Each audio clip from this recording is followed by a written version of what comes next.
This is the remaining part which we were discussing, and the topic which we were discussing the topic was trial.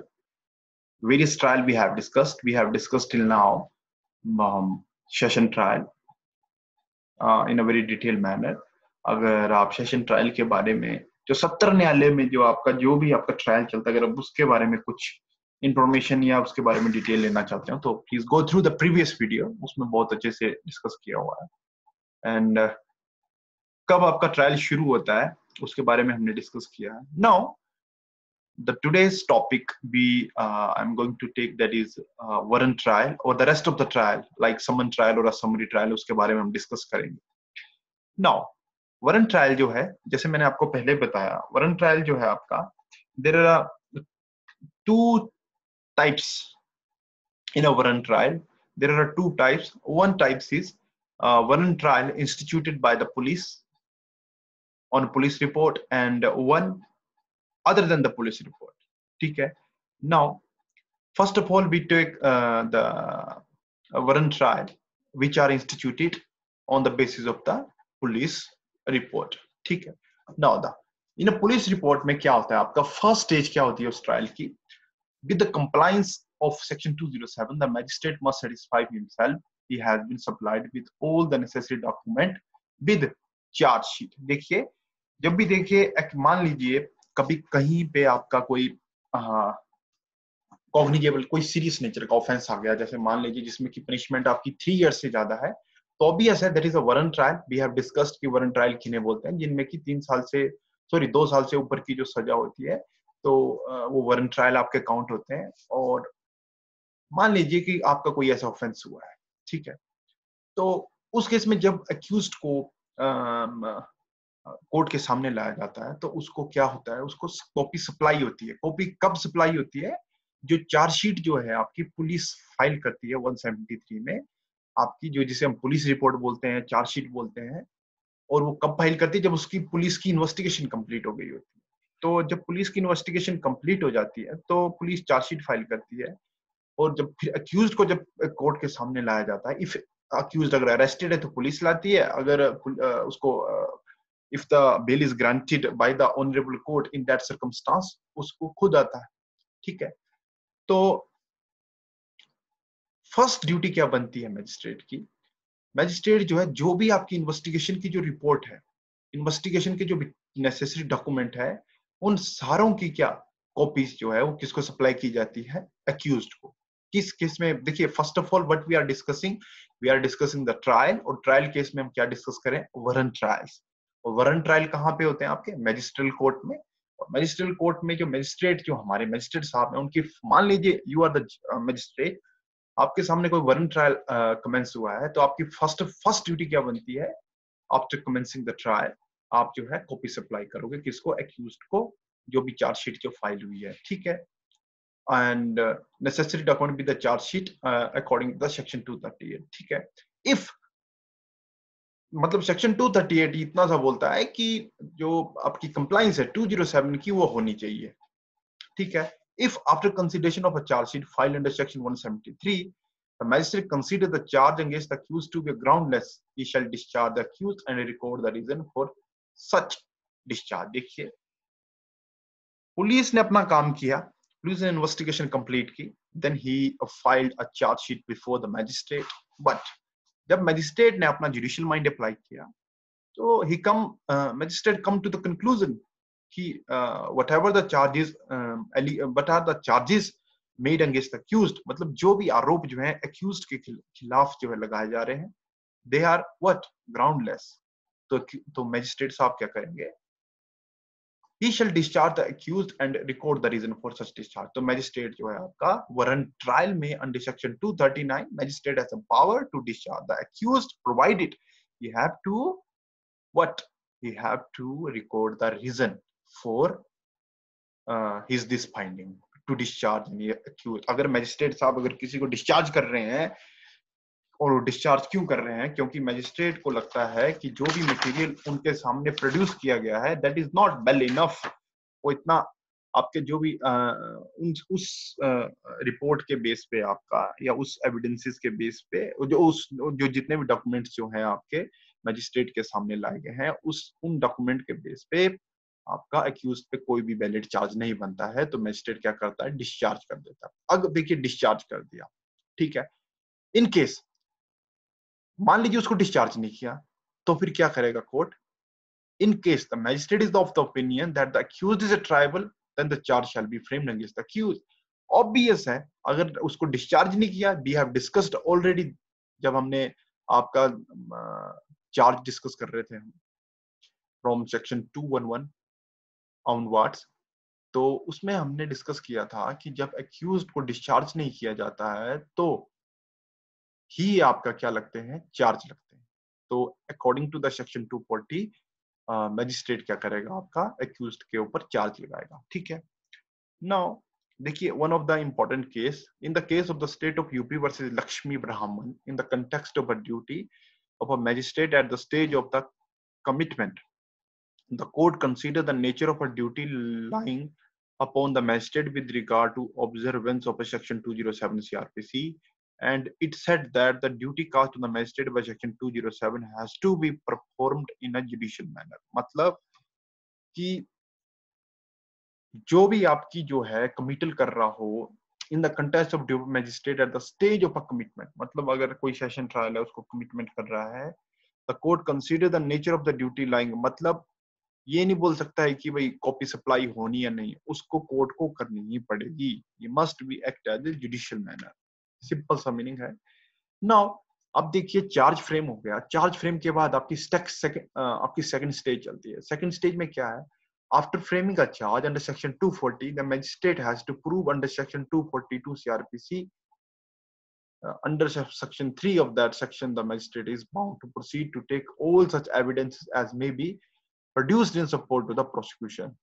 This provision and the provision in subsection 1 and 2 of section 243 CRPC are mandatory। मतलब obvious है जब charge लग गए तो फिर magistrate क्या करेगा, आपका एविडेंसेस लेगा। सिंपल इतनी सी बात बोल रहा है, इतने कंक्लूज इसमें कि जो भी प्रोसिक्यूशन के एविडेंसेस है उनको मैजिस्ट्रेट क्या करेगा, अपने कोर्ट में टेस्ट करेगा, ठीक है। The provision of the section 243 applies both the cases instituted under police report under private complaint. मतलब जो प्रोविजन है आपका एविडेंसेस लेने का मैजिस्ट्रेट का, जो भी प्रोसिक्यूशन जिन एविडेंसेस के ऊपर रिलाई कर रहा है, तो दीज आर द मैंडेटरी। मतलब ऐसा नहीं है कि अगर if the case is instituted other than the police report तो आपका जो है मैजिस्ट्रेट एविडेंसेस नहीं लेगा। It's a wrong. मैजिस्ट्रेट को चाहे आपका वन ट्रायल चला हुआ है तो in both the cases magistrate has to mandatorily take the evidences, ठीक है।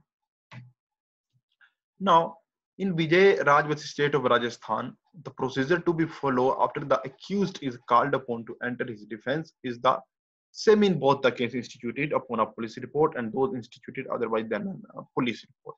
देखिए मैं आपको एक कॉमन सी बात बताता हूँ। बेसिकली देखिए डिफरेंस कहाँ तक रहता है, जब तक आपके चार्ज नहीं लगाए जाते हैं उससे प्रियोर जो आपकी जो भी प्रोसीडिंग होती है उन केसेस में आपका डिफरेंस रहता है। उन केसेस का मेरा बोलने का मतलब कि उन जो ये वारंट केसेस जो होते हैं उन में डिफरेंस रहता है। जैसे मान लीजिए आपका अगर पुलिस रिपोर्ट से अगर आपका केस चला हुआ है तो देखिए वो कहाँ कहाँ से गुजरेगा। पुलिस जब इन्वेस्टिगेशन कंप्लीट, देखिए पुलिस का जो क्रिमिनल लॉ मोशन में आता है कि जब पुलिस का रोल शुरू होता है वो आता है आपका 154 से। जैसे ही आपकी एफआईआर लॉन्च हुई पुलिस इन्वेस्टिगेशन शुरू कर देती है, और इन्वेस्टिगेशन कंप्लीट होने के बाद 173 में चालान पुट करती है। 173 में जब चालान पुट होता है तो फिर 190 बी में जो है आपका पुलिस मैजिस्ट्रेट जो कॉग्निजेंस लेता है, ठीक है। फिर आपका मैजिस्ट्रेट कॉग्निजेंस लेने के बाद क्या करता है, इश्यू प्रोसेस करता है आपका कहां से, 204 से। But other than the police report की बात करें हम तो कंप्लेंट केस को एग्जांपल ले लीजिए। कंप्लेंट केस में क्या आपका मैजिस्ट्रेट जो है 201 के हिसाब से उसको टेस्ट करता है, ठीक है। और 202 के अगर वो सेशन ट्रायल वगैरह तो 202 के हिसाब से चलता है। सीआरपीसी की बात कर रहा हूँ मैं, सीआरपीसी के सेक्शन को ही मैं बोल रहा हूँ। अगर मैजिस्ट्रेट को लगता है कि जो कंप्लेंट है उसमें जो है एविडेंसेस इनफ नहीं है आपके, वो कंप्लेंट नहीं बनती है, तो 203 में डिसमिस करता है। अगर नहीं करेगा तो फिर वो 204 में इश्यू प्रोसेस कर देता है। तो यहाँ पे आपका क्या, द वारंट केस जो आपने इंस्टीट्यूट किया था, चाहे वो पुलिस ने पुलिस रिपोर्ट के बेस पे या other than the police report मतलब कंप्लेंट के थ्रू आया, तो उन दोनों की प्रोसीडिंग क्या सेम सेम चल पड़ी द मोमेंट जो है चार्ज आपका फाइल हो। नाउ प्राइवेट कंप्लेंट, देखिए इसी के बारे में बात कर रहा था मैं, जो मैंने आपको समझा ली। In this case the instituted on a private complaint and the accused is brought before the magistrate, the prosecution must satisfy itself with all the evidences produced and can issue a summon to any of its witness, directing him to attend or to produce any document। मतलब इसमें क्या है कि prosecution must satisfy itself with all evidences before the magistrate, मतलब magistrate अगर किसी witness को समन करेगा उससे पहले जो है प्रोसिक्यूशन जो है खुद को कोर्ट को सेटिस्फाई कर सके कि उसके पास जो भी एविडेंसेस है वो वेल इनफ है, ठीक है। After taking all evidence under section 244, if the magistrate find it suitable to discharge the accused at any previous stage of the case, consider his charge to be groundless। अगर magistrate ने सारे evidences ले लिए, ठीक है, जैसे 245 यहाँ पे वो बात बोल रहे हैं कि ये मैंडेटरी प्रोविजन है कि मैजिस्ट्रेट को लेने ही पड़ेंगे। अगर मैजिस्ट्रेट को लगा कि यहाँ पे कोई भी आफ्टर कंसीडरिंग द एविडेंस कि यहाँ पे चार्ज कोई भी जो है आपका चार्ज जो है प्रूव ही नहीं होता, तो अक्यूज्ड को क्या कर देगा, डिस्चार्ज कर देगा। सेकंड स्टेज इसमें क्या आती है प्राइवेट कंप्लेंट में, as per section 247 the defence counsel shall produce evidences to support the accused. मतलब सेकंड स्टेज इसमें ये आती है कि डिफेंस काउंसिल को बोला जाता है या अक्यूज्ड को बोला जाता है कि आप जो हो अपने सपोर्ट में क्या करो, एविडेंसेस पेश करो। If at the framed charge against the accused the magistrate finds him no guilty, then order of acquittal shall be released. और जो एविडेंसेस जो दिए है अक्यूज्ड के एविडेंसेस ओवर होने के बाद मैजिस्ट्रेट अगर ये फाइंड आउट करता है कि ऑब्वियस है कि अक्यूज्ड के एविडेंसेस के बाद मैजिस्ट्रेट को लगा कि यहाँ पे भी आपका अक्यूज्ड जो गिल्टी नहीं है, तो क्या कर देगा, एक्विटल कर देगा। On the off chance that any case is organized on the objection to judge or to police or a blamed individual is introduced before the justice and officer find that there is no ground against the denounced individual, then he will be released quickly by the judge. The individual who did the protest will be called to give a clarification of why he ought not to pay at up to the individual against whom blame charges were made। देखिए ये बड़ा important case है। इसमें क्या था, Narpat Singh versus Nadar, as a matter of a fact attributing a uncharitable remarks and initiation of a proceeding under section 250 CRPC against the petitioner are in a gross violation of a principle of natural justice. Therefore, the impugned action is vulnerable on this count. Also, it is also noteworthy that registration of a case against the accused person by the petitioner and thereafter carrying out an investigation was pursuant to an order of the court under section 156 subclause 3 CrPC. देखिए basically यहाँ पे बात हो रही है कि जब दो केसेस आपके जब इंस्टीट्यूट हो जाते हैं, ठीक है, एक जैसे पुलिस की रिपोर्ट से या एक प्राइवेट कंप्लेंट से, ये जो आपका अगर पुलिस ने अगर आपका एक्शन नहीं लिया और उसके बाद आपकी प्राइवेट कंप्लेंट फाइल हुई है, उनके बारे में थोड़ा बात कर रहा है बेसिकली। ज्यादा no it's not this cases are not very much concern but little bit I will suggest कि आप गो थ्रू इसके जो कंटेंट है उनसे गो थ्रू करें तो आपको ज्यादा एग्जांपल समझ आएगा। इसलिए आई मेंशन दिस टाइटल, आप उसके गो थ्रू करिए, आपको पूरी स्टोरी पढ़ के ये डेफिनेटली समझ आ जाएगा। अगर फिर भी नहीं समझ आया तो then you can make a question. Now ये तो था आपका समन ट्रायल कि समन ट्रायल में बेसिकली होता क्या क्या है, ठीक है। नाउ मान लीजिए even if there is an entire omission to carry out the provision regarding the supply of copy. मान लीजिए कि इस बर्न ट्रायल में क्या हुआ कि आपकी कॉपी सप्लाई नहीं हुई, कोई मतलब फॉल्ट हो गया, ठीक है। regarding the supply of the copies in the beginning of the trial to the accused, it will not be fatal as to the vitiate the that but will be merely a irregularity and curable. मतलब अगर मान लीजिए court से कोई copy छूट भी जाती है तो क्या है, तो भी आपका कोई खतरा नहीं है। मतलब प्रोसीडिंग क्या आपकी फेटल नहीं मानी जाएगी, बट ये जो आपकी जो इरेगुलरिटी मानी जाएगी, और ये इरेगुलरिटी जो आपकी क्योरेबल है under section 265 of the CrPC, किसमें, वारंट केस में। ठीक है, नाउ बात की हमने कि discharge of the accused. Discharge of the accused किसमें, under section 239। I am just trying to give you the brief key basic main points. देखिए, consideration of the police report and document referred to in section 173 and which are furnished to the accused, examination of the accused with reference to the document referred to in section 173, if the magistrate thinks appropriate, giving an opportunity to both the prosecutor and the accused being heard. If the magistrate thereafter consider the accusation against the accused to be a baseless, he shall discharge the accused and report his reason for so doing. देखिए, यहाँ पे जो हम बरन trial में इतनी सी बात करते हैं, जो डिस्चार्ज का मीनिंग क्या होता है। डिस्चार्ज का मीनिंग इतना सा होता है कि जो भी आपका एविडेंस, जो भी आपकी इन्वेस्टिगेशन जो है, वो अक्यूज्ड जो मजिस्ट्रेट के सामने जो पुलिस रखती है, ठीक है, उनको कंसीडर करके मजिस्ट्रेट को लगता है कि यहाँ पे जो है कोई भी चार्ज वैलिड चार्ज नहीं बनता है, बट बिफोर मजिस्ट्रेट को लगा कि यहाँ पे चार्ज नहीं बनता, मजिस्ट्रेट इस कंक्लूजन में पहुंचे कि अक्यूज्ड को डिस्चार्ज करना चाहिए। But before doing this, magistrate को there is a very mandatory condition कि प्रोसिक्यूशन को भी सुनना पड़ेगा, कि प्रोसिक्यूशन के जो प्रोसिक्यूशन को एक रीजनेबल अपॉर्चुनिटी देनी पड़ेगी कि हम जो अक्यूज्ड को डिस्चार्ज, मैं जो अक्यूज्ड को डिस्चार्ज कर रहा हूँ, आपको इसमें ऑब्जेक्शन है तो आप अपनी बात रख सकते हैं। उसको कंसीडर करके ही अक्यूज्ड को डिस्चार्ज किया जाता है, और यही आपका डिस्चार्ज होता है। Now procedure in a summon trial. Summon trial देखिए क्या है। समन ट्रायल जो आपका चैप्टर नंबर 20 सीआरपीसी का डील करता है, इसमें सेक्शन 258, 252 एंड ये एंड करता है आपका 259 में। ठीक है, इसमें क्या होता है आपका, बेसिकली देखिए डिफरेंस क्या है आपका वरन ट्रायल, सेशन ट्रायल और समन ट्रायल में। इन सेशन ट्रायल और वरन ट्रायल में आपके चार्जेस फ्रेम होते हैं, बट समन ट्रायल में आपका कोई चार्ज नहीं फ्रेम होता है। देखिए, on the appearance of accused in front of the magistrate, the particular of the offense for which he is accused must be stated to him and ask him whether he pleads guilty for the same offense that he is charged with section 251। मतलब जैसे accused जो है summon trial में court के सामने लाया जाता है, तो उसको पूछा जाता है क्या तुम प्लीड गिल्टी करते हो, तुम्हारे खिलाफ ये ऑफेंस है, बताया जाता है।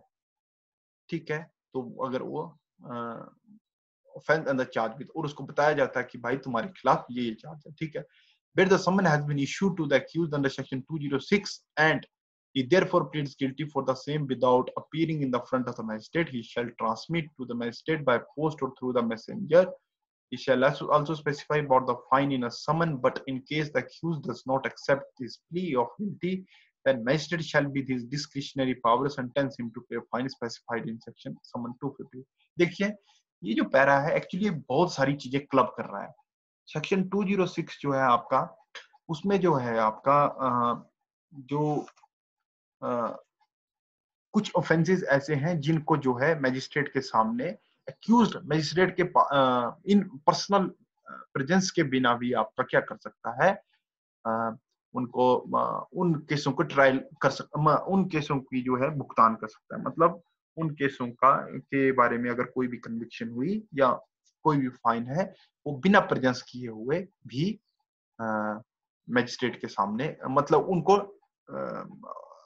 कंटेस्ट कर सकता है, या कंटेस्ट या उसका भुगतान कर सकता है। सिंपल मीनिंग में बोलूं मैं तो बेसिकली जो सेक्शन 206 है उसमें देखिए मेंशन करके रखा है, अगर स्टेट गवर्नमेंट इंपावर करती है मैजिस्ट्रेट को कि कुछ ऐसे ऑफेंसेस हैं जिनको जो है बिना अक्यूज्ड की प्रेजेंस से भी डिस्पोज ऑफ किया जा सकता है। ठीक है, इसमें क्या है, ये इसमें अकॉर्डिंग टू द सेक्शन 206 क्या स्पेशल टाइप के समन आपके इश्यू होते हैं, और उन समन में लिखा होता है कि आपका इतना फाइन है, या आप जो है या तो आप थ्रू प्लीडर आओ, या थ्रू पोस्ट, जो जैसे भी आपका जो प्रोसीजर बताया जाएगा उस हिसाब से आप इनको डिस्पोज ऑफ कर सकते हैं। ये एक टाइप है आपकी समन ट्रायल्स की जो आपकी 206 में, ठीक है। इसके बारे में अब you can go through the our video of the issue of process. Issue of process की एक वीडियो है, उसमें 206 काफी डिटेल में डिस्कस किया हुआ है, ठीक है। नाउ देखिए, बिरूराम versus Ishwar Singh versus another में क्या बोला गया था? Section 253 of the Criminal Procedure Code provides that nothing in this section shall be deemed to prevent a magistrate from discharging the accused at any previous stage of the case if for a reason to be recorded by such magistrate he considers the charge to be groundless. अगर magistrate को whatever the, देखिए मतलब trials magistrate को कहीं भी लगे pre trial में कि बिफोर द ट्रायल कि यहाँ पे अक्यूज्ड के खिलाफ जो कोई भी वैलिड जो है आपका चार्ज नहीं बनता, तो क्या कर सकता है? उसको एक्विट कर सकता है। Now procedure when not convicted under section 252 or section 203, मतलब then in such a case the magistrate shall hear the prosecution and take the evidences as may be produced in support of। अगर जो है जो accused है वो convict नहीं हुआ तो फिर क्या करेगा कि जो भी आपके जो उसके सपोर्ट में जो बिट ऑब्वियस है, जब आपका देखिए इसमें चार्ज लगेंगे नहीं, ठीक है। जब उसने प्लीड गिल्टी नहीं किया तो फिर क्या करेंगे? एविडेंसेस लाओ, प्रोसिक्यूशन को बोलेंगे कि जो भी आपके खिलाफ एविडेंस, जो भी इस अक्यूज्ड के खिलाफ एविडेंसेस है उनको लाओ, ठीक है। और या तो उनको क्या करेगा? Issue a summon to any witness directing him to attend और प्रोड्यूस एनी डॉक्यूमेंट और अदर थिंग, ठीक है। जो भी है डॉक्यूमेंट्स अगर कोई है या कोई भी अदर चीज है या कोई पर्सन जो विटनेस है उसको बोलेंगे। उसके बाद after considering क्या है, if the magistrate is satisfied that the accused is guilty of the charges framed, then the magistrate may convict the accused under section 252, ठीक है। अगर मैजिस्ट्रेट को लगा कि नहीं, उनके खिलाफ जो भी है आपकी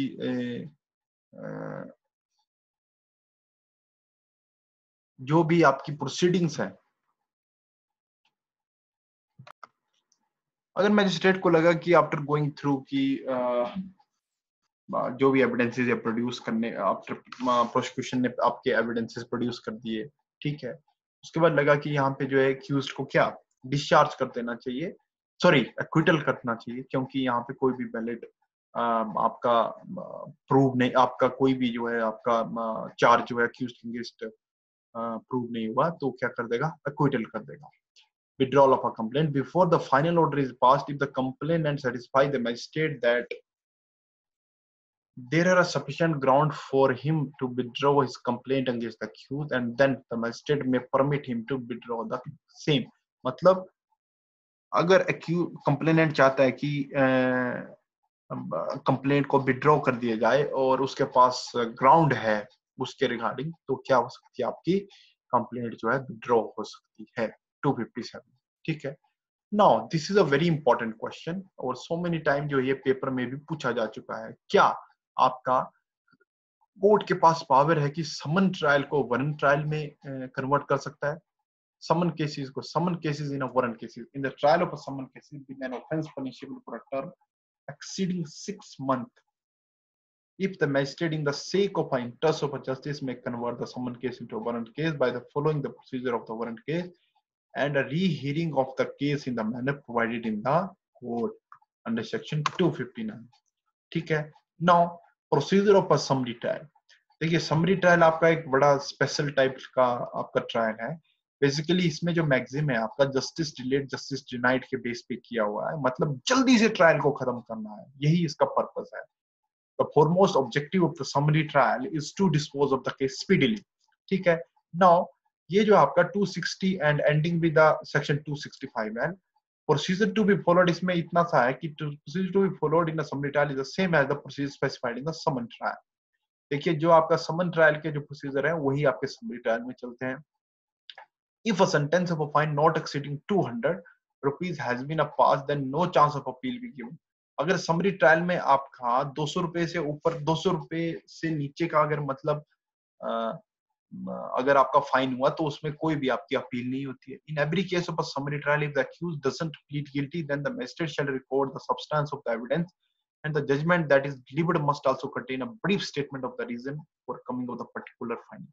अगर accused ने प्ली गिल्टी नहीं की तो मैजिस्ट्रेट क्या कर सकता है, रिकॉर्ड कर सकता है आपका सब्सटेंस को, evidences and the judgement that is delivered, और जजमेंट में जो है जो भी अपनी फाइंडिंग जो है वो देगा। ठीक है। नाउ 265 जो है आपका, उसके according emphasize that every such record that is the particular mentioned in section 263 and a substance of evidence and judgment must be recorded in the language of the court। मतलब जो भी जो है कोर्ट जिन base पे जो judgement देगा वो सारे के सारे आपका जो कोर्ट की लैंग्वेज होगी उसी पे ही आपका क्या रिकॉर्ड होगा। ठीक है। Now, under देखिए under section 263 and 264 of the code in the particular has not been followed, he need not hold a trial de novo, and the view was upheld in JV Baruni versus State of Gujarat। मतलब देखिए इसमें क्या था, the succeeding magistrate however in the case the procedure contemplated under section 263 and 264 of the code in particular has not been followed, he need not to a trial de novo, मतलब a fresh trial, उसको जरूरत नहीं है। But ये description किसकी है, court की। Court चाहे तो फ्रेश ट्रायल कर भी सकता है और चाहे तो नहीं भी कर सकता है। ठीक है। This is a very little brief discussion on the various trials, and if you have any question regarding any trial, अगर आपको कुछ समझ नहीं आया तो then please you can comment or you can mail me uh, Sahil Thakur advocate 89 @gmail.com।